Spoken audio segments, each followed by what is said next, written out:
Hello and welcome to Cartoonist Kayfabe. My name is Jim Rugg. I'm Ed Piscor.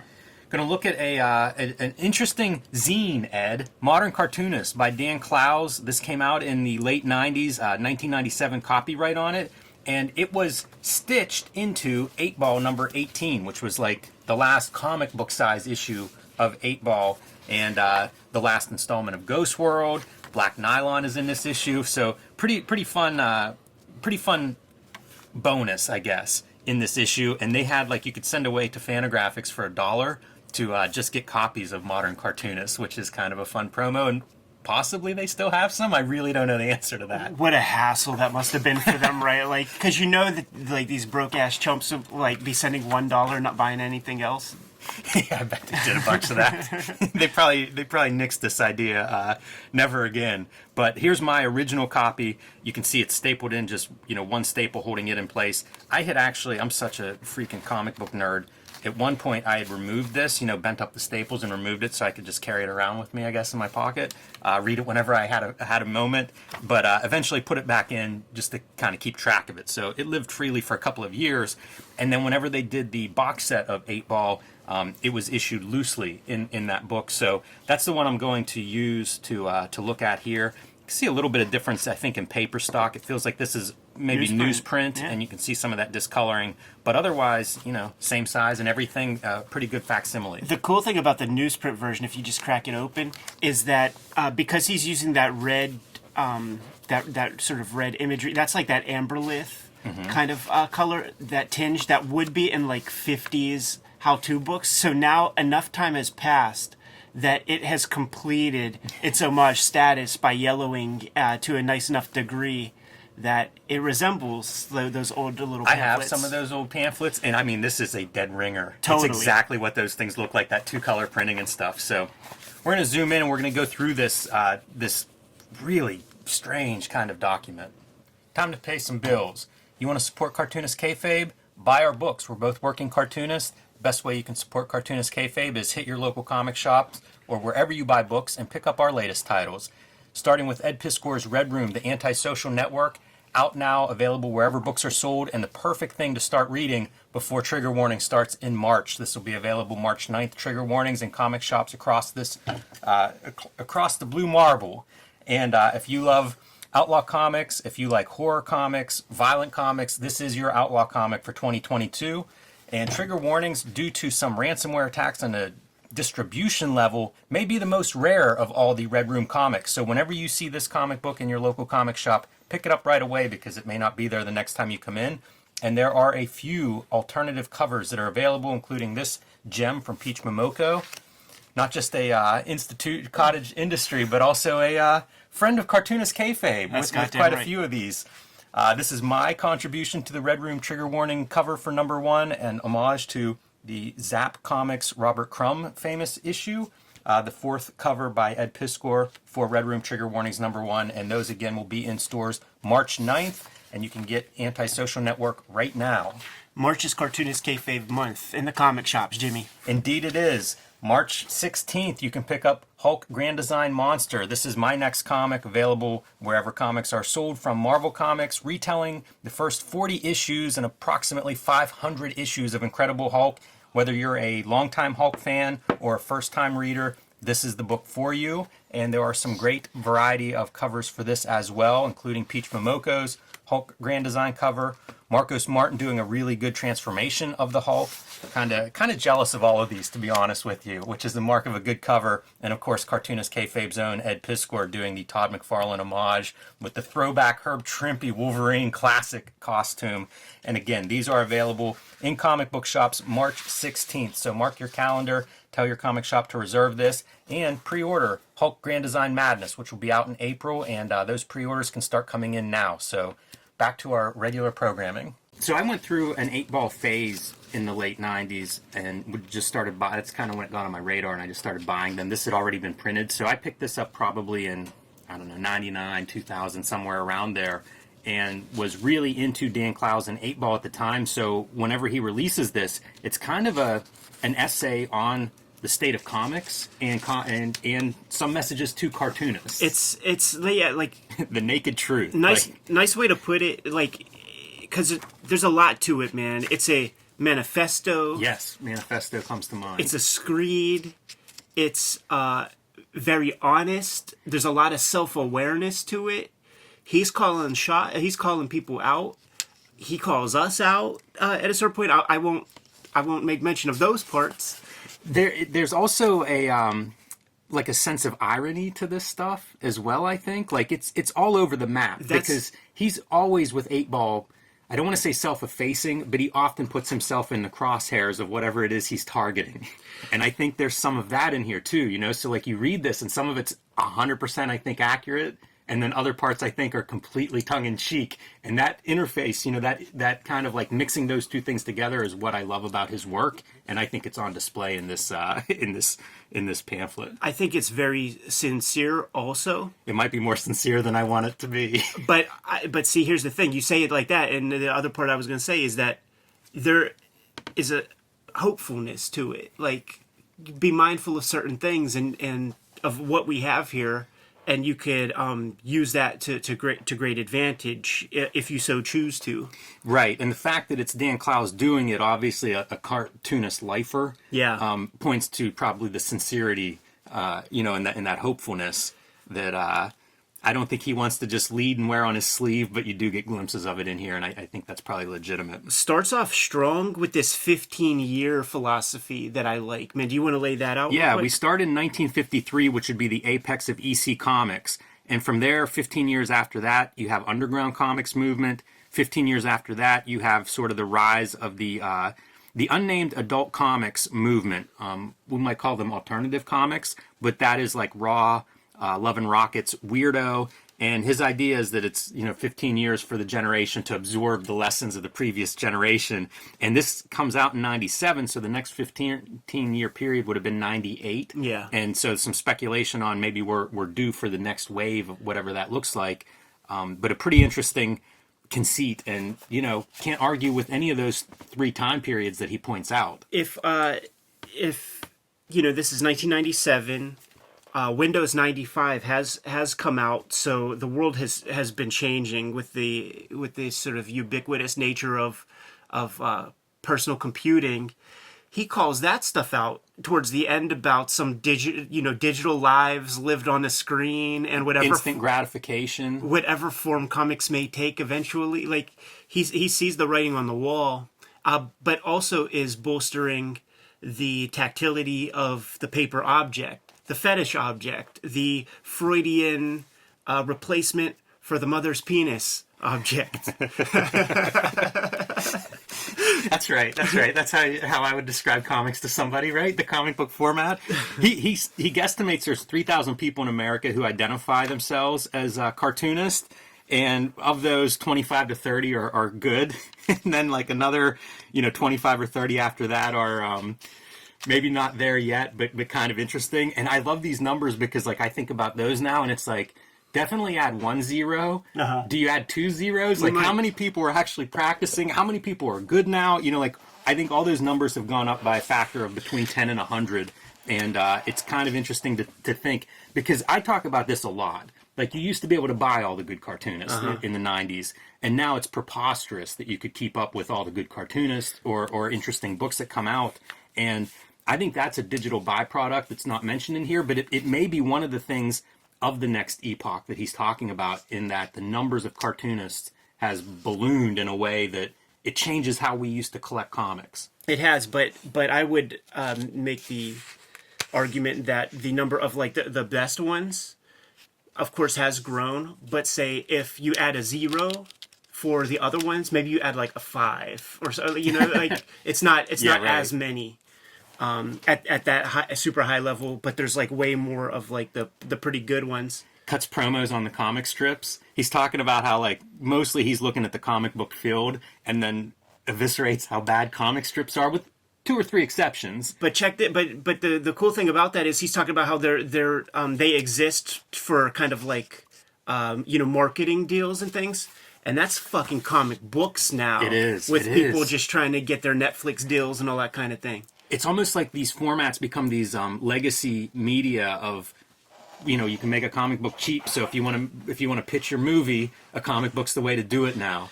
And that's kind of a wild bit in here that was comic strips 30 years ago, 25 years ago. Here's the thing, man. You read this thing, and if you think he's talking about you, he's talking about you. He might not know you by name, but there's the stuff here like like the sort of hack writers who are novelists who are kind of treading water and not being recognized at all. If you had some modest, see, he takes it to the cartoonist stage because this is called modern cartoonist. So he says, like, you develop like a certain amount of chops and make your comic book, and it at least has some visual appeal. But now it's just like these novelists and these writers will just write to death, write maybe 5 books a month or something, and get other people to draw the stuff for them. I love that there's an Ames lettering guide as part of the art that he has in here. I mean, look at the level. Like, it's got the little pencil shavings from when you stick the pencil into the hole and it kind of cuts the lead a bit. The graphite is busted and you see the wood is a little bit fucked up. Like, these guys, Clowes, Charles Burns, Chris Ware, they're the height of craft in comics in terms of anal retention and whatnot. Aims his criticism at the reader a little bit, the quote unquote collector, and the role that plays in fetishizing this stuff and sort of ownership claims in a way, and how collectors have a certain sense of ownership over these books that they put in Mylar and they collect, which I think is kind of interesting when you think of. Usually I feel like the public comes down on the side of the characters. Right. Whenever there's a dispute between Marvel and Jack Kirby, it's usually don't interfere with my whatever the next blockbuster is. It's usually what I see online. This gets into some of the fetish ideas, Ed, that you had mentioned earlier. Nabokov versus Freud comes up. Just wild stuff that he's putting out there. But ultimately, why comics? And one of the great things he talks about is this like near electric charge. Like people who are really into comics, it's almost like this feeling, this experience that's hard to describe. And I like that he brings that up, and he talks about like one of the great strengths in the comics for him is one person, that one-to-one from creator to reader. And it's something I often think about, and this might be where I first encountered that idea. What do we have here, man? We've got a piece of science fiction where a lady's going to find a comic.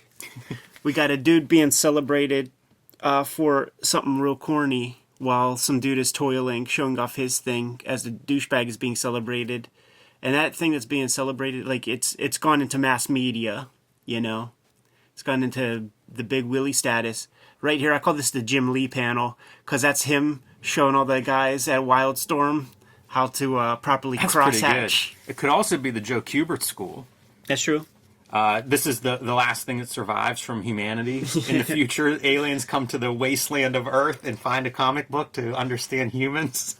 That's his licensing deal. How many times have we gotten these calls, man? It's going to be big. Yeah, it's great that he's showing it and like they're talking about it rather than actually watching it on TV. Yeah, because there are a lot of these conversations and not as many TV programs. And it's always a schmuck guy like that who's on the phone. And of course, the Fine Art Museum, the Liechtenstein version of comics. And I'll be honest, to me, this one is the most Dan Clowes-like of the characters that we see in here. I think that's what he's going for. but I don't think that his hair was at that level at that minute. No, I agree.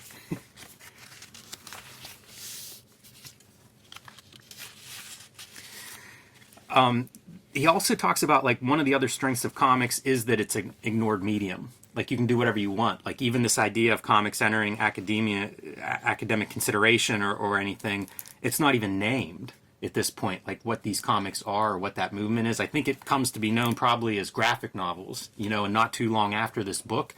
But Clowes identifies the freedom that comes with it being this like bottom level, ignored medium. It allows you to really explore it as a creator, and that's one of those things that's taken for granted, I think. He also talks about how, another piece that is taken for granted is the fact that we all have these associations with cartoony imagery at a very early age, be it children's books, picture books, that's a good point. Animated cartoons on television.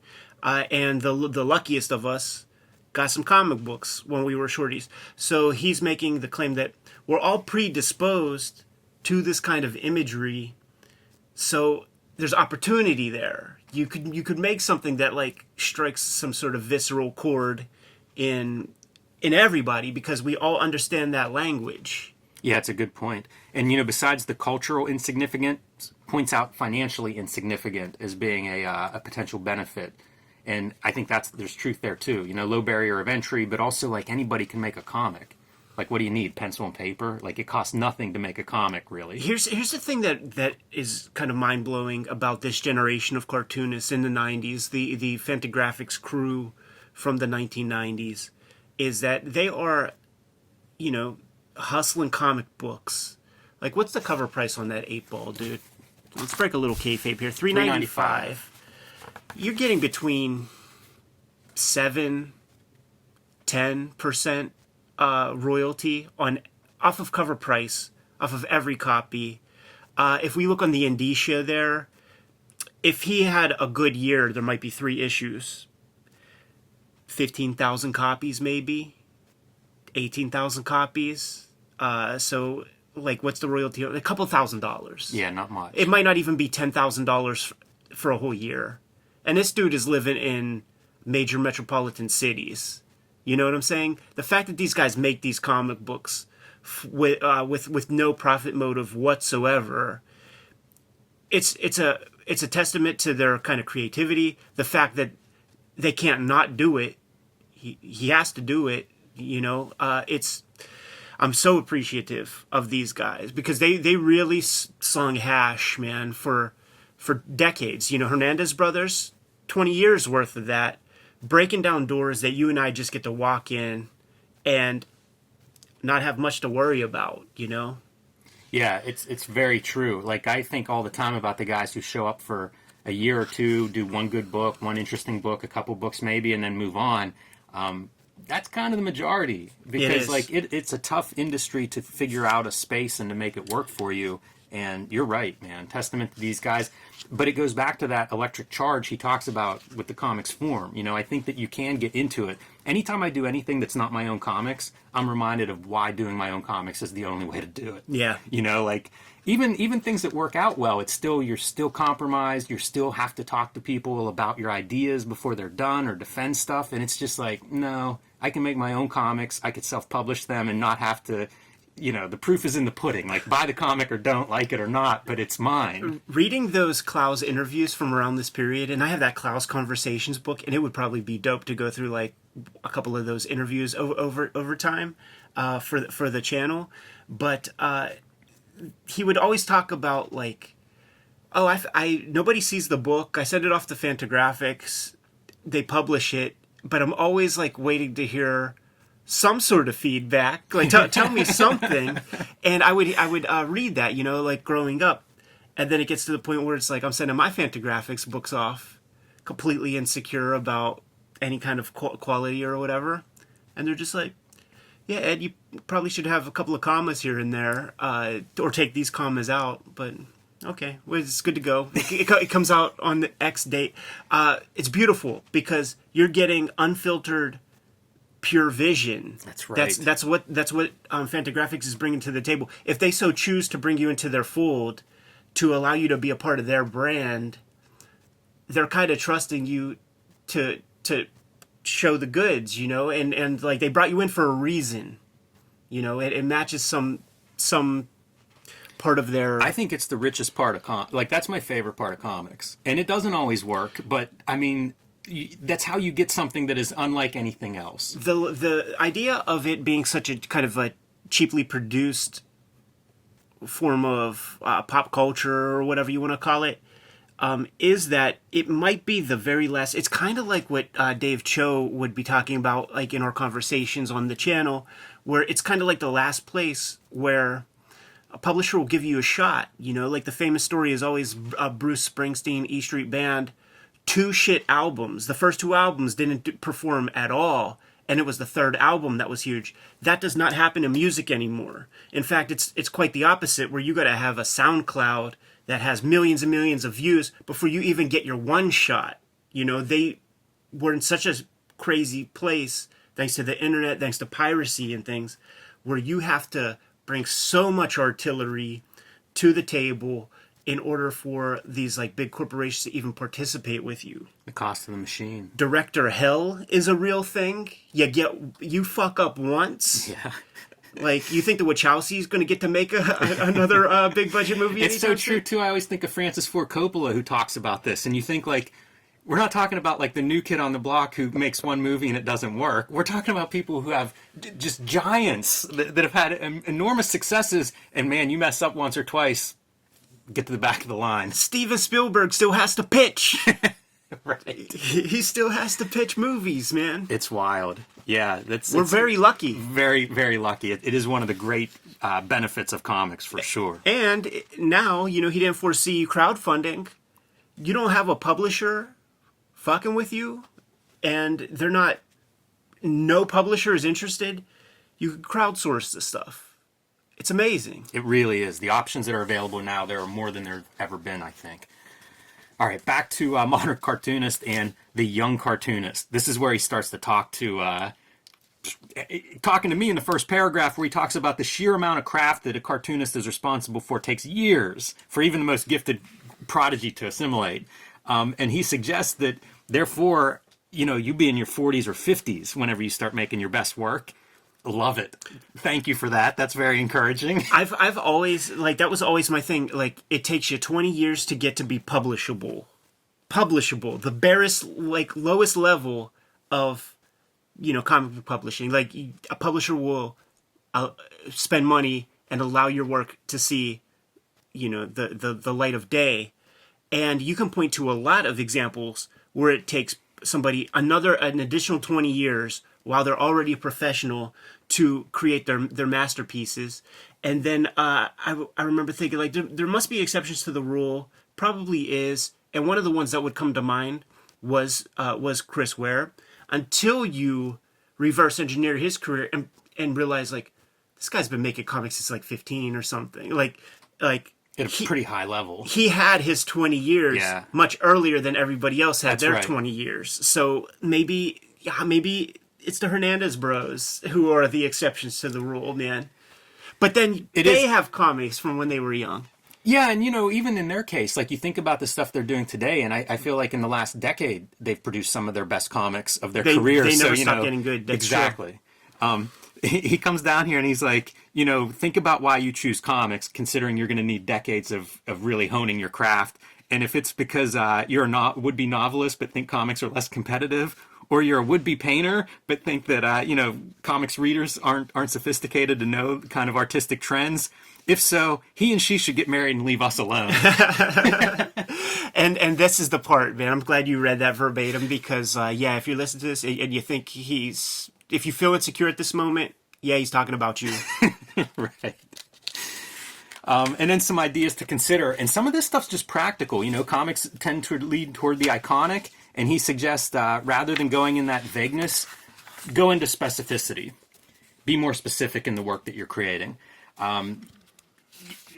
Talks about pulling out, contemplate the stillness of images. Pull out a movie still and kind of study it and then watch the movie and see how that falls apart whenever it starts moving.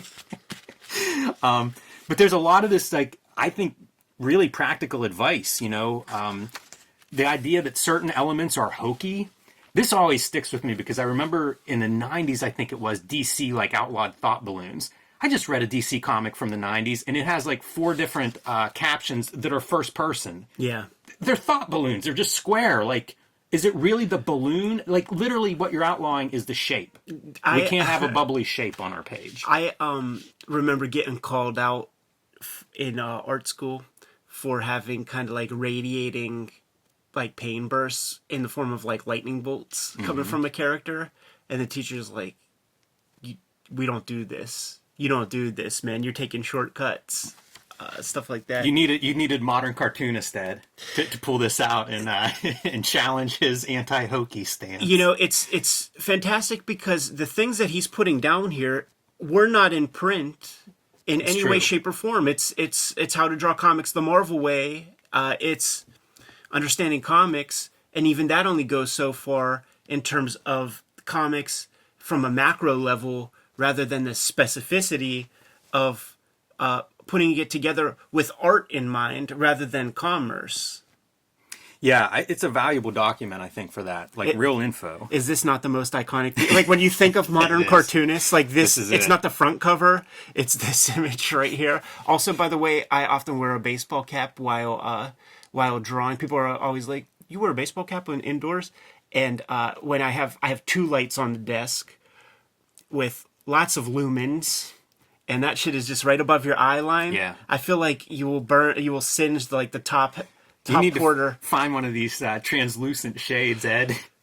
I know cartoonists who do dress up, especially like a lot of people have started, working from home in pandemic conditions and things. And you have 2 schools. You have the Eddie P school where it's like you stay in the jammies, but there are the people that gotta like dress the part to feel like they're at work.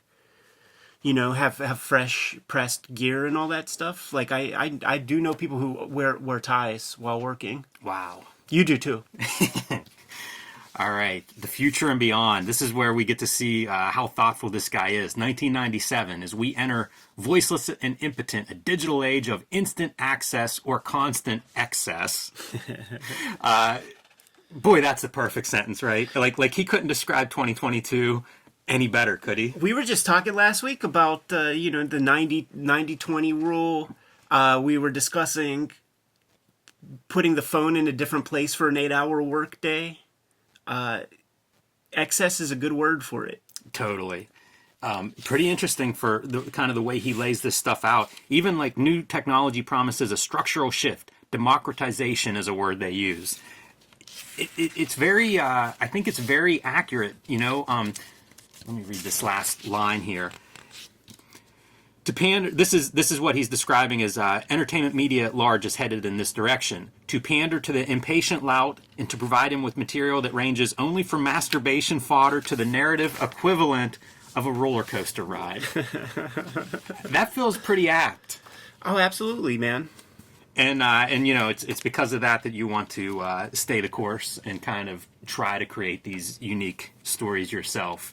And I love it. Like, it's weird how much this is relevant today, 25 years later. And by the way, 25th anniversary of this little pamphlet. So we had another 15-year burst, which I guess might have been the graphic novel surge. I would suggest, if I were going to name those eras, 1998 is your graphic novel rise. Think about the next 15 years. And then the following, like what we're in now, is like this. It's web comics. Yeah. It's screen comics. Maybe is a better way to describe that. Or maybe crowdfunding, possibly crowd stuff. Yeah, possibly like a more direct connection between creators and collectors. Yeah, I like that 15-year thing. That's something that we should sort of. I was trying to remember. Mark Miller was talking about an era, like eras, and I think he might have done 20 years. I can't remember his breakdown. Right. That is but right. It made me wonder, like, did Miller read this? Is this something that informs some of his thoughts on how these ages in comics exist and happen? Can